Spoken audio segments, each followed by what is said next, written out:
Hey everyone, welcome to my channel. Today I'm going to be bringing you a pretty impressive deck profile, and it's going to be my Tengu format deck, and it is going to be my Infernity deck. So just to preface this whole video, just to let you guys know, because some of you may not be aware that this deck even exists, because there's a rather unexplored deck in this format. This deck is very complicated to play, very skill intensive, and it is a very high skill ceiling deck. So if you're for the faint of heart, or you're new to the game, or exploring this format, definitely don't suggest this deck. But that doesn't mean you shouldn't maybe play it online, right? So what I did for you guys is take the time out of my day to explore this deck in the format and figure out the best deck recipe, because I feel like this deck is a very slept on deck in this format.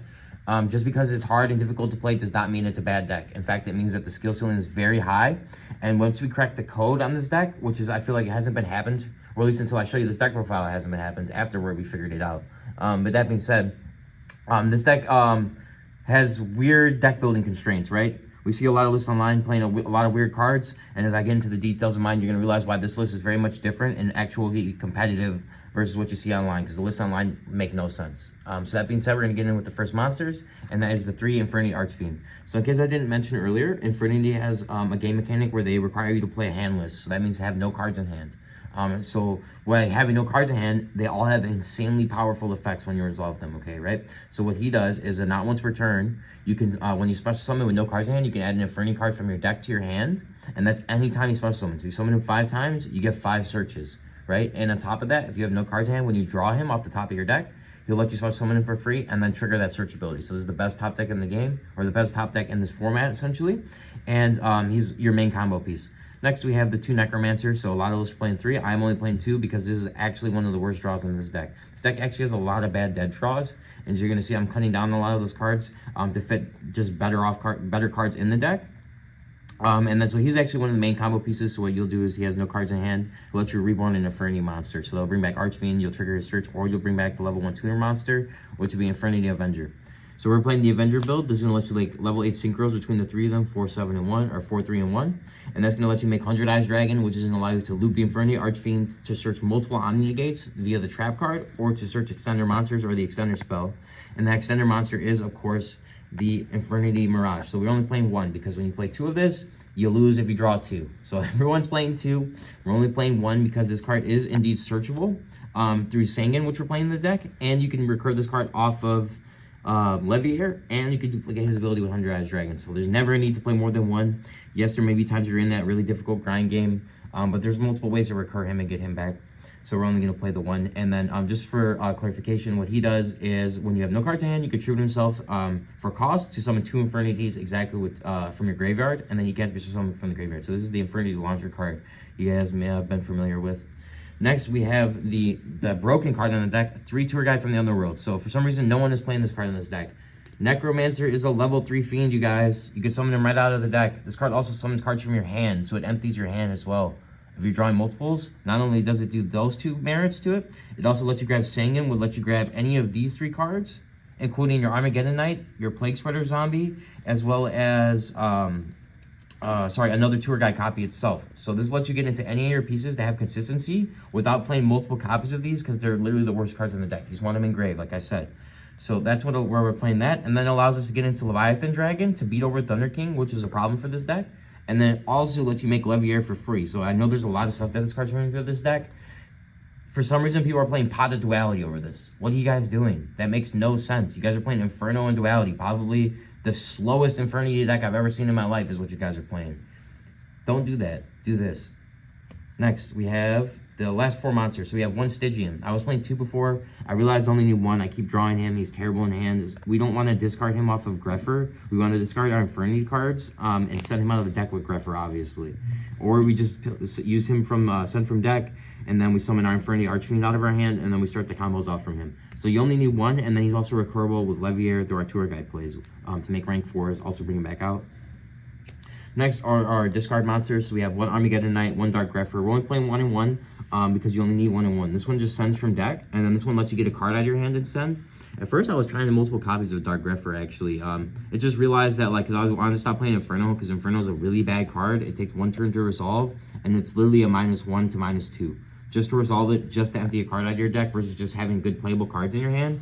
The thought process behind that makes no sense. In combination with the Pot of Duality cards that people are playing, it's incredibly slow. You guys are just doing all that just to dump cards out of your deck just to run into a Solemn Warning, a Maxi, or an Effect Veiler, you're gonna lose. And that's why a lot of people don't find success with this deck, is because they're doing those major deck building errors right from the start because they watched a YouTube video from 10 years ago without playing the new, getting new information or gathering information on their own.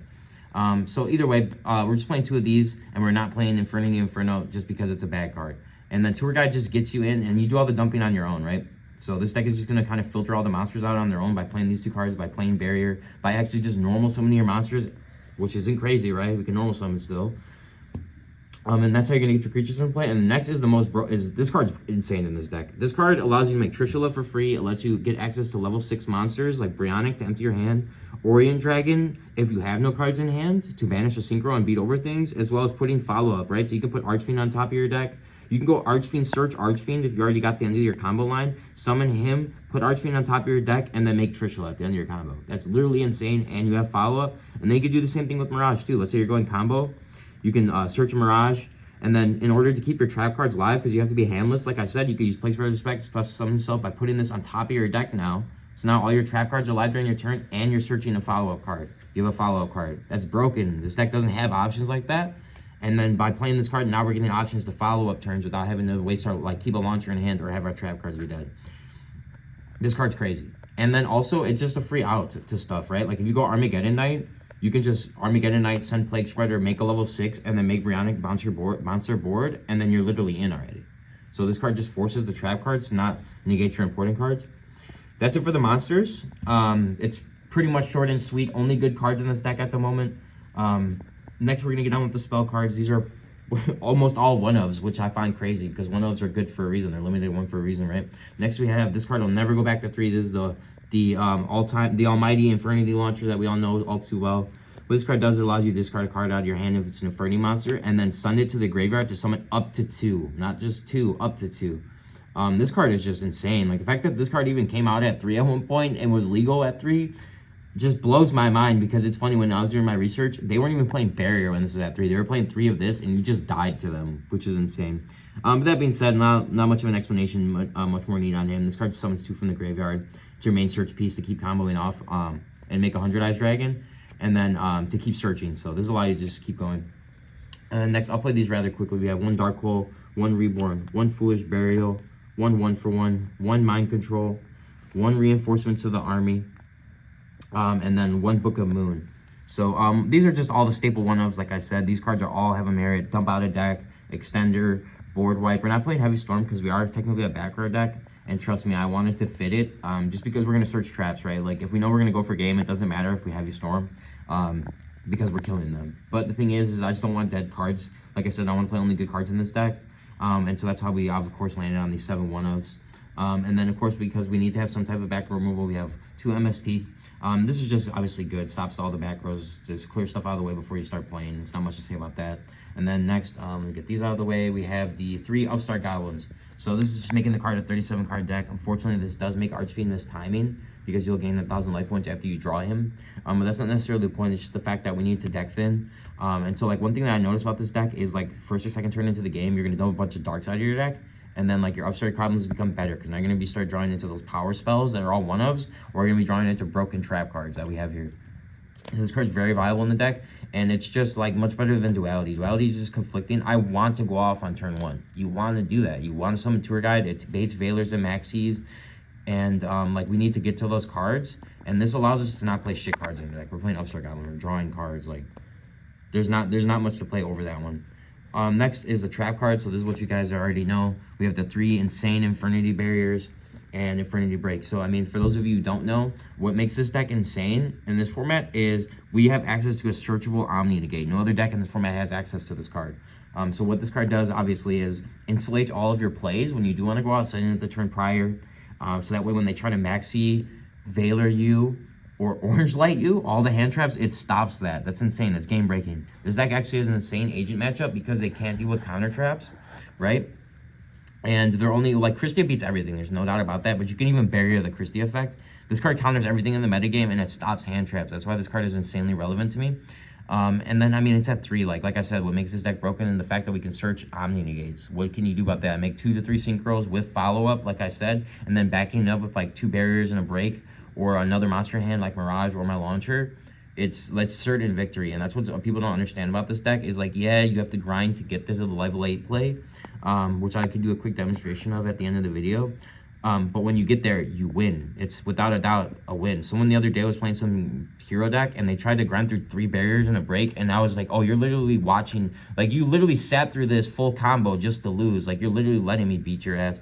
I thought that was hilarious.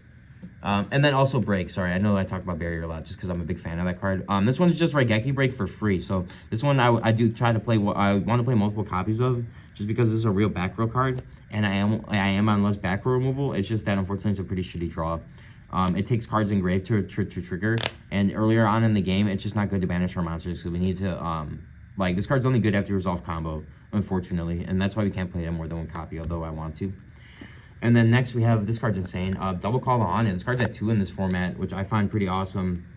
You just bring back Archfiends or Necromancers, right? So like, especially if you have Necromancer engraved, with this set, what you do is it bring it back in attack mode, which keeps your barrier alive, and then you just start comboing off. You go Necromancer, bring back Archfiend, Archfiend Search, and then now you're in. So this was another card that makes the level 4s good also, right? Because now we can just go use our Grepher, Armageddonite, dump, send Archfiend, Call the Haunted, Archfiend Search. Now we're into the full combo again. And then not to mention, these guys also make rank 4 plays. I forgot to bring that up earlier, but like these guys plus Stygian, plus Archfiend is a Search, and then a Utopia or a Zenmeister play, which is obviously broken. Next we have 1 Mirror Force, 1 Trap Dust Shoot. I mean, there's not much to say about these. I needed a defensive trap. People are cutting this. Dust Shoot's just crazy. You guys already know what this card does. Like, every time I resolve this card, I don't know how this card's legal in this format still. It made it a whole nother ban list past Edison is beyond me, but Mirror Force, on the other hand, it's all right in this format. Fortunately, this deck is a back row deck, so you have to have some real amount of traps. It just can't be like barriers and breaks, which require other cards to be good. This just helps protect our monsters, right? Like, keeping Necromancer alive for a turn is really big sometimes, and this allows you to do that. And then it just honestly kills Thunder Kings and stuff like that. And then next we have the Solemn stuff and a Starlight Road. So obviously the 2 Solemn Warnings, this card's insane, best trap in the format, Solemn Judgment, and then Starlight Road. So in case you guys didn't notice, what's making this deck really crazy is you have access to 6 counter traps. And that's one of the main reasons to play this deck, in my opinion, right? Because these cards are already good on their own. Imagine if you had 3 more copies. Broken, I know. And then imagine if you got to search them for free. Yeah, broken, I know. And then so, you know, that's it for the main deck. Next, we're going to get on to the extra deck. No side deck built today, guys. This will be a little bit of a shorter video. Like I said, I'm still getting the side deck together. But first, we're going to start off with 1 Armory Arm. You just go him, Avenger plus Necromancer to make Armory Arm. And then you can also OTK people with Armory Arm and Sergeants, as well as Colossal Fighter. So if you do choose to play Colossal Fighter, because this deck's a turbo level 8 deck, you can do Colossal Fighter Armory Arm combos. I just don't have the space, nor has it come up yet. But I'm sure if I tested it, it would come up. So I might have to find the space for it. Stygian Street Patrol is a unique card to this deck where it takes a Fiend Tuner. But when he kills a monster by battle, he gains 800 attack and attacks again. So it becomes a 3k beat stick. So if you Armory Arm him, he can do like 7,000 damage, which is awesome. And the next one, Catastor, just for the level 5s. Next, we have the 2 level 6s. We have a Brionic and an Orient Dragon. These are actually highly accessible in this deck. Part of the reason why I like playing Plague is because you get access to level 6s now without requiring a lot of investment or a bad card like Beetle. Beetle's really bad. Although I do like Beetle a lot. I'm going to show you guys a Beetle list one day. Just not now. Right now, we're bringing you the good stuff. So Orient Dragon, of course, he is banished to Synchro when he comes out. Part of the reason why this guy's good is, like, this is just a random example. My friend plays 6 Samurais, right? He's going to go, like, Shien Beast on me. Imagine this. I go normal summon, I get a knight, send Plague, make Orient Dragon, banish your Shien, attack over Nat Beast. You just lost. All from 1 card. You know, so, and then this card obviously also empties your hand, right? So, Plague Spreader making these guys is going to put cards on top of your deck, which are going to be ideally follow-up cards, and then he's emptying your hand out. And then bouncing everything. So we need to have access to these cards. I think that playing these cards with the Plague Spreader or like a whole different layer to the deck that you guys are missing. And again, you guys are on like that weird control version with Infernos and stuff still anyway. So you guys will catch up soon to this. But next we have the main boss monster. So this is 100 Eyes Dragon. This card, in my opinion, is ahead of its time. Like, I was playing 3, I realized that once you get to, like, the first one, the game's already over because you search cards with it. But what he does is you banish a level 6 or Dark Monster from your graveyard, and then he copies the name and the effect. That's crazy. Like, you just copy Dark Refer, Necromancer, Mirage, so you can go, like, the main combo, though, is you go Mirage, you'll tribute him off, summon 2 more guys out, you'll make Necromancer and Archfiend, and then Archfiend will search, and then you go Necromancer, bring back that. So you'll just, like, loop 2 of these, you'll search a bunch of cards, and then it's, like, certain game after. And then, like, at one point, you'll leave one on board to banish Necromancer, to bring back Archfiend, to get a whole nother search again. So he's gonna net you like 3 searches.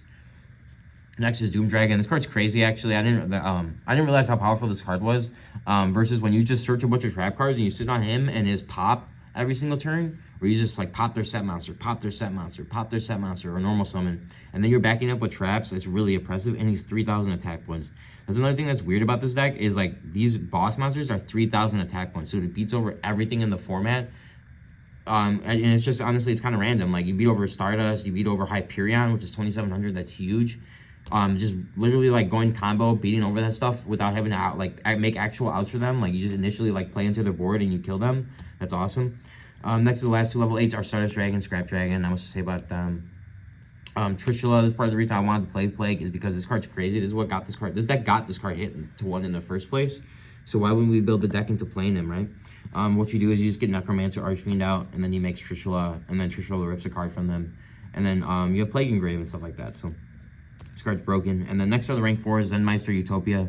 So you guys may not know what Zenmeister does, but this guy's actually a staple. So what he does is he lets you detach a material to set a card you control face down. What's important is it's an instant detach to get Archfiend off of the board and into the graveyard again without having to do weird, awkward stuff. So you can overlay rank 4, you can detach Archfiend, he'll set himself face down, to which he'll flip himself face up during the end phase again. And then now you have Archfiend engraved to keep comboing off. And then you have a 2,200 beat stick out of it. So that's why he's a staple card. I actually make him at least once a match or 2 times a match, believe it or not. It happens at least once a match though, because just in order for you to advance your plays, you have to have the instant attach. I would consider playing Steelstorm Roach. You just don't have the space for it, nor has it actually ever come up to where it's optimal. It's just that playing Steelstorm Roach obviously would back rows crazy. It's just that like, you know, the decks that Roach is good against, I actually have a good matchup in too. And that's why I know I brought this up earlier, but that's part of the reason why that makes this Infernity deck good is it's good versus agents. I know I keep saying that, but it's the Orange Light. We have so much recursion in these trap cards to counter them where they can't respond. It's really good. And next we have Leviair and Leviathan. These are because we're playing, well, this would be playing anyways. These are like also tour guide targets. Summon a Reborn card. This card's obviously really insane in this deck because we're playing tour guide, right? And let's just bring our Mirage back, our Plague Spreader back, our Stygian Street Patrol back, anything that got banished, maybe a Caius or any type of removal, BLS, Chaos Whisper removals. This guy floats all those cards back. This guy you go to beat over Thunder King or out other boss monsters. That is the Infernity deck, you guys. I appreciate you guys coming and taking a view. Drop a comment, a like, and a subscribe if you care to see more content or if you did like the content. Check out the other videos on my channel. I'm going to have more Tengu format content coming soon. I do suggest you go and play this deck and learn how to play this deck because it is very slept on this format. If you want to catch a lot of wins and a lot of people sleeping, this is the way to do it, and this is definitely the deck list to do it. Thanks again, you guys.